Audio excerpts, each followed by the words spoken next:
Previous जो कल असां टॉपिक पढ़ियोसीं उनमें हिकिड़ा चंद ग्रुप्स पढ़ियासीं।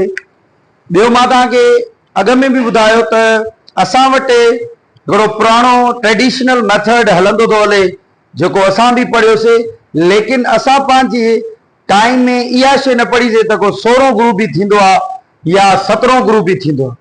लेकिन मूं तव्हांखे ॿुधायो त अॼुकल्ह सवाल जेके अचनि था न उहे इहे ई था अचनि, माना 14 ग्रुप 15 ग्रुप 16 ग्रुप इहे अचनि था, छो त इन ते ॿार सरप्राइज़ थो थिए।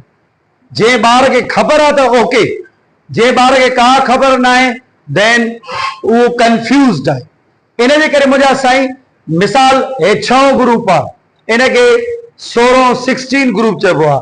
ॿियो तव्हां मॉडर्न पैराटेबल खे थोरो बि वॉच कंदव, ऑब्ज़र्व कंदव त हुते लिखियल अथव 16 ग्रुप। हाणे 16 ग्रुप आहे, हिन खे असां ऑक्सीजन फैमिली चवंदा आहियूं, छो जो फर्स्ट मेंबर ऑक्सीजन आहे, या हिन खे काल्को या चाल्को जीन बि चवंदा आहियूं। चाल्को जीन जो मतिलबु आहे ओर फॉर्मिंग।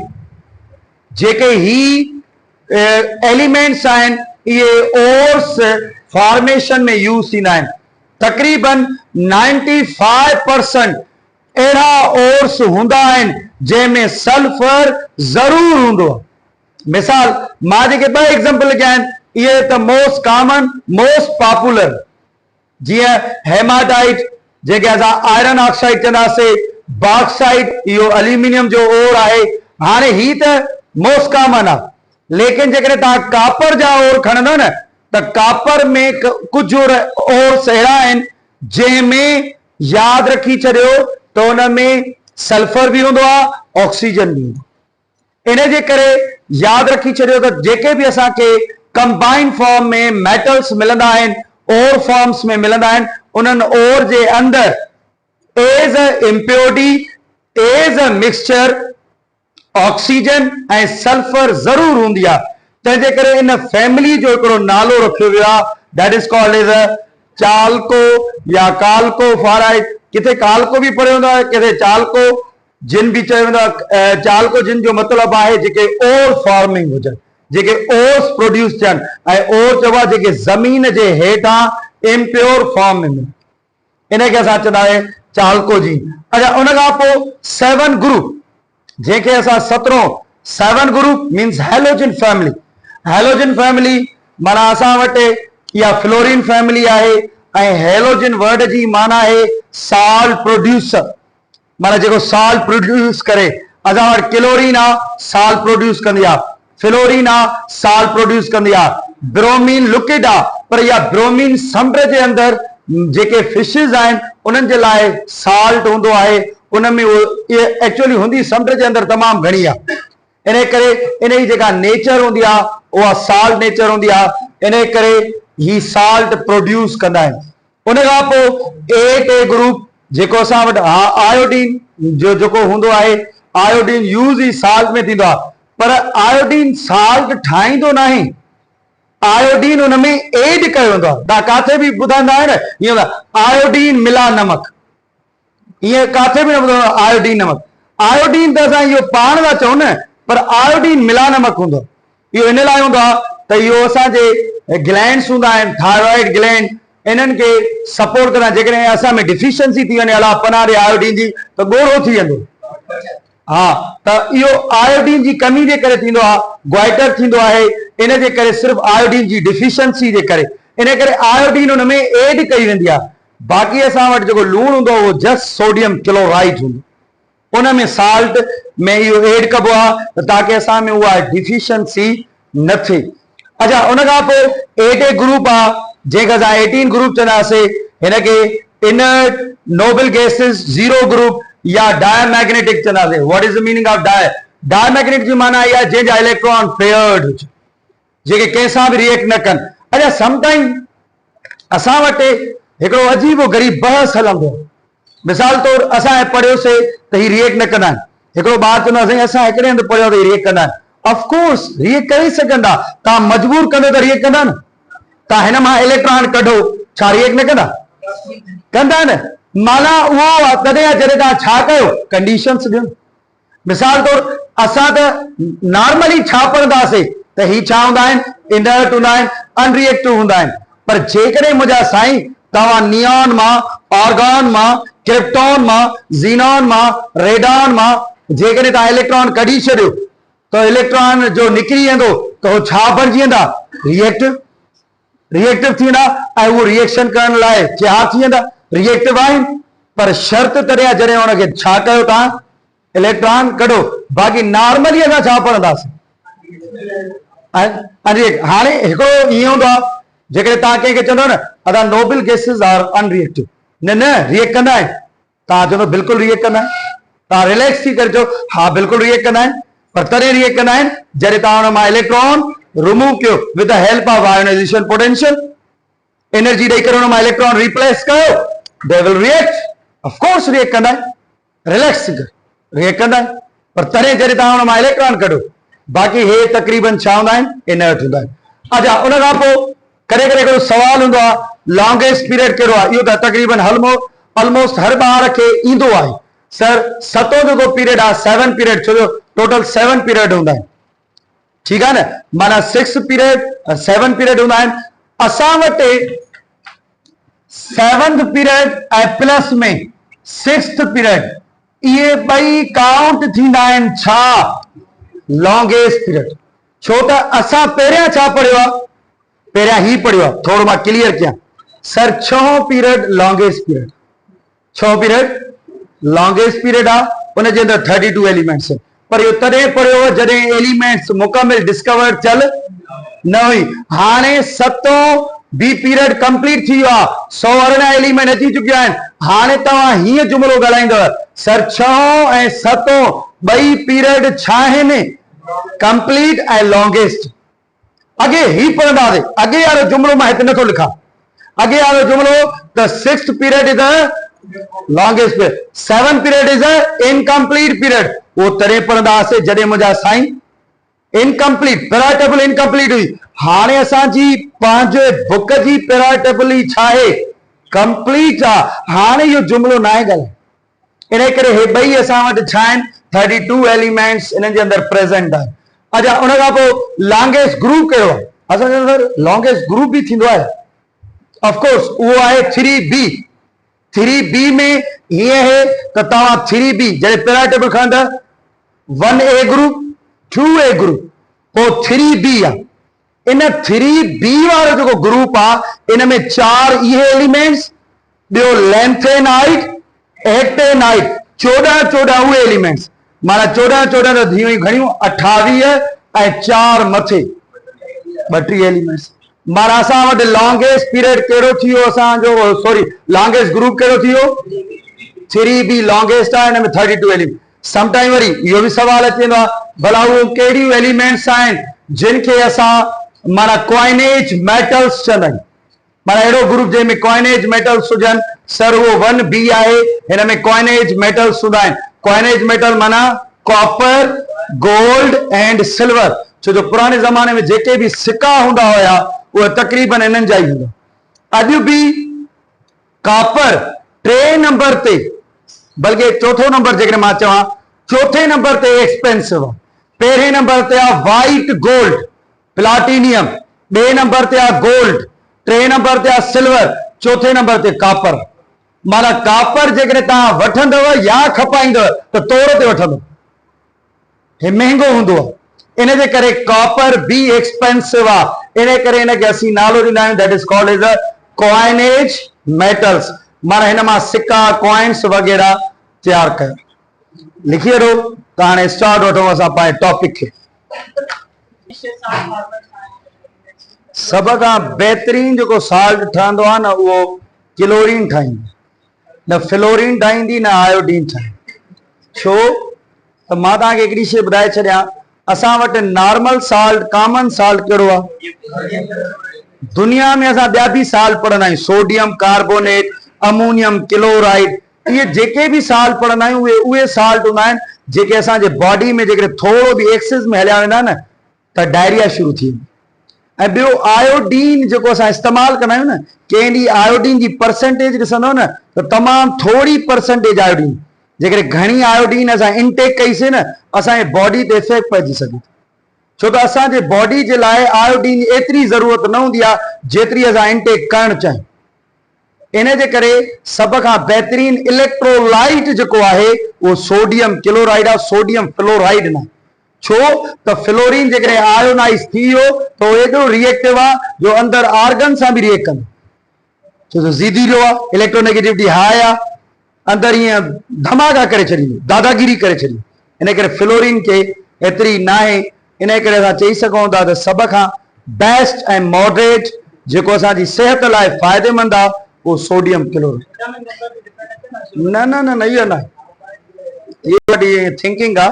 बाक़ी ॾिसो न, असां हिकिड़ो नंढो सवाल आहे, असां केमिस्ट्री में 9th खां वठी हिन महिल ताईं अलाए केतिरा साल पढ़िया आहियूं, पोइ खाईंदा असां सोडियम क्लोराइड आहियूं, छो? मुंहिंजो इहो ई सवाल तव्हां सभिनी खां आहे। टॉपिक जो जेको नेम आहे उहो आहे ग्रुप ट्रेंड। ग्रुप ट्रेंड ईअं ई आहे जीअं आवाज़, हिते सभु स्टूडेंट इंटर जा आहिनि, पर हर कंहिंजी माइंड अप्रोच पंहिंजी पंहिंजी, प्रॉपर्टी पंहिंजी पंहिंजी आहे, वेरिएशन आहे। स्टूडेंट टू स्टूडेंट हिक ॿिए खां चेंज आहे। जेकॾहिं तव्हां चेंज आहे त छा पैराटेबल चेंज न हूंदी? पैराटेबल बि चेंज हूंदी। इन करे असां चवंदासीं सर माना वेरिएशन इन प्रॉपर्टीज, प्रॉपर्टीज में वेरिएशन अचे, उहा वेरिएशन चाहे ग्रुप वाइज हुजे चाहे पीरियड वाइज हुजे, जेकॾहिं असां ॾिसंदासीं त एटम टू एटम हिक ॿिए खां उहे चेंज थींदा आहिनि। उन जी स्टडी खे असां ग्रुप ट्रेंड चवंदा आहियूं। उनखे असां ग्रुप ट्रेंड चवंदा आहियूं या उनखे पेरोडिक ट्रेंड बि चवंदा आहियूं। हूअं लफ़्ज़ कॉमन ग्रुप ट्रेंड हूंदा, पर हिनखे पेरोडिक ट्रेंड बि चइबो आहे। छो त पेरोडिक ट्रेंड जो मतिलबु आहे जंहिंमें तव्हां ग्रुप बि पढ़ो ऐं पीरियड बि पढ़ो, पर हिते लफ़्ज़ आहे ग्रुप ट्रेंड। इन जो मतिलबु ईअं थो लॻे त रुॻो असां कंहिंजे बारे में पढ़ंदासीं, ग्रुप पीरियड में न पढ़ंदासीं। इन करे हिनखे ग्रुप ट्रेंड बि चइबो आहे, पेरोडिक ट्रेंड भी चइबो आहे। इन जे करे माना slowly gradually changes of the elements in period wise and group wise, उनखे असां ग्रुप ट्रेंड चवंदासीं या पेरोडिक ट्रेंड चवंदासीं। सभ खां पहिरियों असां टॉपिक आहे एटॉमिक रेडियाई। रेडियाई पिल्युलर आहे रेडियस जो, माना रेडियस जो, रेडियस वर्ड जी माना हूंदी आहे डिस्टेंस, ऐं उहो डिस्टेंस मेजर कीअं थींदो आहे? From nucleus to last shell, from nucleus to circular, from nucleus to valency shell, from nucleus to outermost shell। माना न्यूक्लियस खां वठी जाते आखिरी इलेक्ट्रॉन खत्म थो थिए, इनखे असीं नालो छा ॾींदासीं? Atomic radius. इन जे एग्जांपल तो मां नील बोहर वारो मां हिकिड़ो रेडियस लिखियो आहे, हाइड्रोजन जो न रेडियस मालूम कयो हुयो 0.529 एंगस्ट्रॉम। इहो हाइड्रोजन जो रेडियस आहे। माना न्यूक्लियस खां वठी वेंदे फर्स्ट शेल में जेको इलेक्ट्रॉन आहे या आखिरी शेल में जेको इलेक्ट्रॉन हुजे, उनखे असीं एटॉमिक रेडियस चवंदासीं। अच्छा, जेको एटॉमिक रेडियस आहे इहो यादि रखी छॾियो, इहो डायरेक्टली प्रोपोर्शनल हूंदो आहे नंबर ऑफ शेल्स जी। माना जीअं जीअं नंबर ऑफ शेल्स वधंदा वेंदा आहिनि, नंबर ऑफ शेल्स छा थींदा वेंदा? वधंदा वेंदा, त एटॉमिक रेडियस वधंदा। सर कीअं? Let's suppose this is a lithium, sodium, potassium, rubidium, caesium, francium. हाणे तव्हां जॾहिं मथां खां हेठि ईंदा त पहिरें नंबर ते त ओ हिते, ओ हिते, हे हाइड्रोजन आहे, हिन तालुक, छो त हिते याद आहे हिकु, हे ॿ, हे टे, हे चार, हे पंज, हे छह, हे सत। इन जो ख़बर अथव मतिलबु छा आहे? हिन जो हिकु शेल यूज़ थींदो, हिन जा ॿ शेल, हिन जा टे, हिन जा, हिन जा, हिन जा, हिन जा। जेतिरो हेठि ईंदासीं शेल ओतिरा वधंदा, शेल वधंदा वेंदा त मुंहिंजा साईं एटॉमिक रेडियस वधंदो। माना atomic radius increases top to bottom.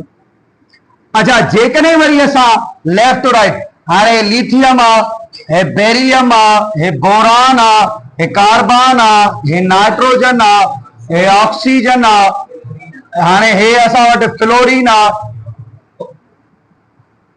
ऐं उन खां पोइ ॿियूं एलिमेंट नियम। हाणे जेकॾहिं तव्हां थोरो हेॾे ॾिसो, त माना लेफ्ट टू राइट जॾहिं हलंदासीं ख़बर त कहिड़ी शइ वधंदी आहे? हमेशा न्यूक्लियर अट्रैक्शन वधंदी आहे। त पोइ हिते मां लफ़्ज़ ही लिखंदुसि, एटॉमिक रेडियस इनवर्सली प्रोपोर्शनल हूंदो आहे छाजे? न्यूक्लियर चार्ज जे, प्रोटॉन नंबर जे, एटॉमिक नंबर जे। माना तव्हां जॾहिं लेफ्ट खां राइट जे तरफ़ हलंदव त हिननि जा छा वधंदा वेंदा? प्रोटॉन। अदा हिन ते पॉजिटिव चार्ज, हिन ते पॉजिटिव चार्ज, माना पॉजिटिव चार्ज छा थींदी वेंदी? इंक्रीज। माना न्यूक्लियस में पॉजिटिव चार्ज वधंदी वेंदी। पॉजिटिव सर पोइ इलेक्ट्रॉन बि त वधंदा, जेतिरा इलेक्ट्रॉन वधंदा ओतिरा प्रोटॉन वधंदा। शेल छा रहंदा? शाबाश। त इते नंबर ऑफ शेल्स छा हूंदा? Remain same, but number of protons increases. So nuclear attraction increases. जेतिरी न्यूक्लियर अट्रैक्शन वधंदी वेंदी ओतिरो एटम श्रिंक थींदो वेंदो। श्रिंक जो मतिलबु आहे साइज नंढी थींदी वेंदी, घटिजंदी वेंदी। इन करे जेकॾहिं तव्हां लेफ्ट टू राइट हलंदव, लेफ्ट टू राइट, त साइज मुंहिंजा साईं छा थींदी? Size decreases. छो त साइज छा थी थिए? श्रिंक थी। ऐं श्रिंक कोई तव्हां खां श्रिंक छो थी थिए? सर न्यूक्लियर अट्रैक्शन जी करे। शेल साॻियो ई आहे, ॿियो नंबर शेल हो हेतिरे साॻियो आहे, रुगो हिन में इलेक्ट्रॉन जी पॉपुलेशन, प्रोटॉन जी पॉपुलेशन, उन में अट्रैक्शन वधंदी वेंदी। जेतिरी अट्रैक्शन वधंदी वेंदी उन हिकिड़ी एरिया में, त उन में अट्रैक्शन वधंदी वेंदी। अट्रैक्शन वधंदी त उन साइज घटिजी वेंदी। इन जे करे असां चवंदासीं left to right atomic size छा थींदी आहे? एटॉमिक साइज हमेशा डिक्रीज थींदी आहे, पर top to bottom atomic size छा थींदी आहे? इंक्रीज। हाणे इहो थियो हिकिड़ो नॉर्मल ट्रेंड। इन में असांजे बुक में मिसाल टेबल जेका ठहियल आहे 1A ग्रुप आहे सर, इन में लिथियम जी स्मॉल साइज आहे ऐं फ्रांसियम जी लार्ज साइज आहे। वरी जॾहिं असां पहिरियों ग्रुप ऐं ॿिए ग्रुप खे ॾिसंदासीं इहो त इहो ई आहे, पर जॾहिं टियों ग्रुप, छो जो हीउ चैप्टर जो तालुक एस ऐं पी ब्लॉक सां, कंहिंसां? वरी जॾहिं असां एस मां त निकिरी आया, हाणे आहे पी ब्लॉक, त तव्हां बुक में पेज नंबर 4 जी स्टडी कंदव त उते तव्हांखे 3 ग्रुप खां वठी वेंदे घणनि ताईं लिखियल आहे? 8 ग्रुप ताईं। इते हिकिड़ी नंढड़ी मिस्टेक अथव, उन में तव्हां टेबल ॾिसंदव त उन में लिखियल अथव नियॉन। नियॉन न आहे लिखियल, हिते सोडियम लिखियल। 8 ग्रुप में पहिरीं एलिमेंट हिते कहिड़ी आहे? हीलियम खे छॾियो, नियॉन। त उते बुक में वरी छा लिखिजी वियो आहे? सोडियम लिखिजी वई आहे। तव्हां हुनखे ठाहे करे छा लिखंदव? नियॉन। हाणे तव्हां जॾहिं 3 ग्रुप में ॾिसंदव त 3 ग्रुप में थोरो एक्सेप्शनल केस। कहिड़ो केस आहे? एक्सेप्शनल केस हीअं आहे त उते एल्यूमिनियम जो एटॉमिक रेडियस आहे 143 पिकोमीटर, पर जॾहिं असां गैलियम खे ॾिसंदासीं, छो जो असां हाणे ताज़ो छा पढ़ियो त टॉप टू बॉटम हेॾे इंक्रीज थींदो न, हेॾे जॾहिं पढ़ंदासीं त टॉप टू बॉटम एल्यूमिनियम जो वधे थो, गैलियम जो वरी उहो घणो थींदो? 135 पिकोमीटर। अरे भाई इहो वरी कीअं? छणीअ खपे त 100 मिसाल 143 आहे त हिते ज़रे करे 140 हुजे, 45 हुजे, 50 हुजे, माना वधीक हुजे न, हे त रहंदो। माना हिन जी साइज घटि छो थी? इते इहो कहिड़ो केस ठही वियो? एक्सेप्शनल। रीज़न छा आहे? बुक रीज़न लिखी वफ़ात करे साईं, due to the poor shielding effect. ज़बरदस्त, कांग्रेचुलेशंस। पुअर शील्डिंग इफेक्ट छा आहे इहो? मां न ॿुधाईंदुमि, पाण ॻोल्हियो। अरे भाई लिखो, ॿुधाई न, सो हुन सिर्फ लफ्ज़ हे लिखियो आहे पुअर शील्डिंग इफेक्ट। हाणे इहो पुअर शील्डिंग इफेक्ट छा आहे जो इहो लफ्ज़ चई करे रीज़न ॾेई जान छॾाई, वो ही आहे। थोरो इहो ॻाल्हि सम्झिजो please. This is a nucleus, this is a first shell, this is a second shell. ठीक है बाबा, हे सेकेंड शेल आहे। मां हिकिड़ो नंढो मिसाल थो ॾियां। हमेशा ईअं हूंदो आहे त शील्डिंग इफेक्ट जा ॿ नाला, हिकु आहे शील्डिंग इफेक्ट, ॿियो हूंदो आहे स्क्रीनिंग इफेक्ट। मां नाला लिखां ओते, शील्डिंग इफेक्ट, ॿियो नालो छा अथसि बाबा? Screening effect. सर इन जो असुल मतलब छा आहे बाबा? शील्ड जो मतलब आहे कंहिंखे प्रोटेक्ट करण, कंहिंखे बचाइण, कंहिंखे अॻियां स्क्रीन ॾेई करे कंहिंखे प्रोटेक्ट करण। इन जो मतलब छा थींदो उहो ही आहे। हे तव्हांखे न्यूक्लियस नज़र अचे थो? इहो न्यूक्लियस हमेशा जेतिरा बि शेल्स हुजनि सभिनी जे इलेक्ट्रॉन खे अट्रैक्ट कंदो। इनखे चइबो आहे न्यूक्लियर अट्रैक्शन। छो त हिन ते चार्ज कहिड़ी आहे? इलेक्ट्रॉन ते कहिड़ी चार्ज आहे? माना हे हिन खे बि अट्रैक्ट थो करे, हिन खे बि, हिन खे बि, हिन खे बि, हिन खे बि। मां त ॿ शेल ठाहिया आहिनि, पर जेकॾहिं हिते ॿ टे ॿिया बि शेल हुजनि सभिनीनि खे छा करे आहे? अट्रैक्ट करे। इहो जेको अट्रैक्ट कंदो आहे इनखे चइबो आहे न्यूक्लियर अट्रैक्शन। खोड़ ॿार वरी इनखे चवंदा आहिनि शील्डिंग इफेक्ट। थोरो कॉन्सेप्ट क्लियर कयो या थोरी ॻाल्हि सम्झिजो। सर जॾहिं न्यूक्लियस सभिनी इलेक्ट्रॉननि खे अट्रैक्ट करे इनखे छा चइबो आहे? Nuclear attraction. हाणे ख़बर छा थी? ओ हे जेके अंदरियां इलेक्ट्रॉन आहिनि इन्हनि खे चइबो आहे कोर इलेक्ट्रॉन्स। कोर माना अंदरियां इलेक्ट्रॉन, कोर इलेक्ट्रॉन। और भरिसां लिखांसि कोर इलेक्ट्रॉन। इहे अंदरियां इलेक्ट्रॉन जेलस थींदा आहिनि। छो? न्यूक्लियस असांखे अट्रैक्ट करे, ॿाहिरनि खे अट्रैक्ट छो करे? पोइ हे छा कंदा आहिनि? हिन अट्रैक्शन जे विच में हे रिपल्जन क्रिएट कंदा। छा क्रिएट कंदा आहिनि? माना अहिड़ी रिपल्जन क्रिएट कंदा आहिनि जो अट्रैक्शन घटिजी वेंदी। माना रिपल्जन पावर वधी वेंदो आहे ऐं अट्रैक्शन पावर इहो केर कंदा आहिनि? अंदरियां इलेक्ट्रॉन। अंदरियां इलेक्ट्रॉन कहिड़ा इलेक्ट्रॉन? कोर इलेक्ट्रॉन अंदरियां। इहे छा कंदा आहिनि? उहो हिननि खे रिपेल कंदा। रिपल्जन जे करे इहे माना इहे अंदरियां ॿाहिरनि खे छा ॾेई छॾियो? शील्ड ॾेई छॾियो। छा ॾेई छॾियो? शील्ड। माना स्क्रीन करे छॾियो। हाणे न्यूक्लियस उन ॿाहिरनि इलेक्ट्रॉन खे अट्रैक्ट, रुगो अंदरियां इलेक्ट्रॉन छा कंदा? न्यूक्लियस जी अट्रैक्शन में हूंदा, होॾे हुनखे छा कंदा? रिपेल कंदा। रिपल्जन सां छा थींदो आहे? साइज वधी वेंदी आहे। रिपल्जन सां छा थींदो आहे? साइज वधी। हाणे साइज वधी वई त हिनखे चइबो आहे स्ट्रॉन्ग शील्डिंग इफेक्ट। छा? पर जेॾहिं अंदरियां इलेक्ट्रॉन वधंदा वेंदा, छो त मुंहिंजा साईं हाणे थोरी ॻाल्हि सम्झिजो, जॾहिं अंदरियां इलेक्ट्रॉन वधंदा वेंदा शील्डिंग इफेक्ट ॿियो थो वधंदो वेंदो आहे, इंक्रीज थींदो वेंदो। इन जे करे हमेशा एस में शील्डिंग इफेक्ट इहो वरी पंजाब में फेडरल में लिखियल आहे, भला बुक इहे अदा एस में शील्डिंग इफेक्ट सभिनी खां वधीक हूंदो आहे। एस जो वधीक हूंदो आहे कंहिंखां? पी जो वरी कंहिंखां वधीक हूंदो आहे? डी खां जो वरी कंहिंखां वधीक। माना सभ खां शील्डिंग इफेक्ट कंहिंमें वधीक हूंदो आहे ऐं सभ खां घटि में घटि कंहिंमें? हाणे जेको एल्यूमिनियम आहे इन जो आख़िरी इलेक्ट्रॉन उहो एस ऐं पी में थो अचे, पर जेका हीअ गैलियम आहे इन जो आख़िरी इलेक्ट्रॉन डी में थो अचे। त डी में अचण सां हिन शील्डिंग इफेक्ट छा आहे? पुअर। सर पोइ पुअर सां छा थींदो? पुअर सां इहो थींदो त एल्यूमिनियम जो शील्डिंग इफेक्ट जेको आहे उहो ज्यादा आहे, त रिपल्जन ज्यादा आहे, त साइज बि एल्यूमिनियम जी वधीक आहे। होॾे शील्डिंग इफेक्ट घटि आहे। घटि जो मतिलबु आहे त न्यूक्लियस अट्रैक्ट करे थो।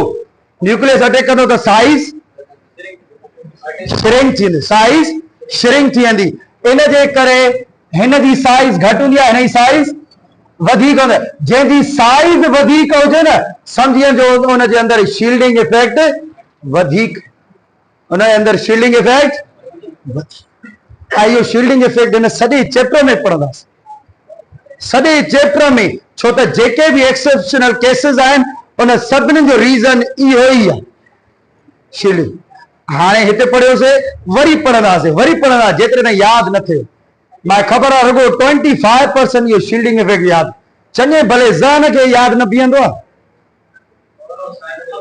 हा साइड कयूं इन जे करे शील्डिंग इफेक्ट पुअर थियुसि ऐं बुक में इहो लिखियल त due to poor shielding effect towards the हाणे इहो सम्झ में न आयो थोरो छा अरे इहा ई ॻाल्हि आहे किताब जी ग़लति आहे जेको सम्झण में ग़लति पर इहो लफ़्ज़ लिखियल माना poor shielding effect towards D और छा थी आहे S2 हेतिरे ताईं घणा इलेक्ट्रॉन तो 20 इलेक्ट्रॉनिक में मां सॼी नथो लिखां पोइ हिन खां पोइ कहिड़ा 3D कहाँ से आप 3 है O 4P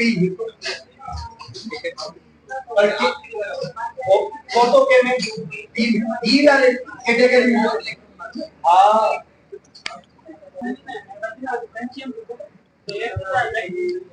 असां जेके लेफ्ट ऐं राइट जी ॻाल्हि उन में त यार बाक़ी जेका वॾी साइज आहे उहा केतिरी हा लेफ्ट टू राइट जी ॻाल्हि कंदासीं त पोइ त ज़ाहिर ॻाल्हि आहे पोइ बेरियम आहे पोइ जंहिं मीडियम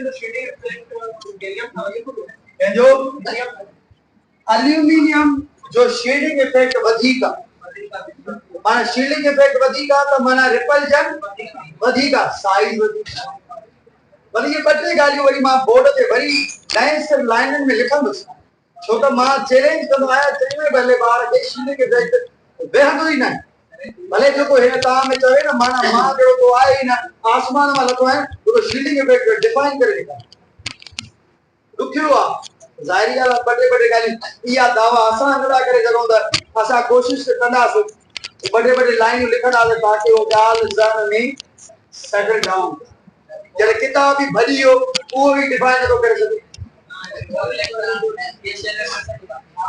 कोन जो मतिलबु हूंदा अंदरियां इलेक्ट्रॉन पहिरियों शइ ॿियों शइ हाणे हे सोडियम आहे हिन डेटा में नंबर घणो आहे पहिरें शइ में ॿिए शइ में हाणे हे कोड हाँ लेकिन अंदरियां इलेक्ट्रॉन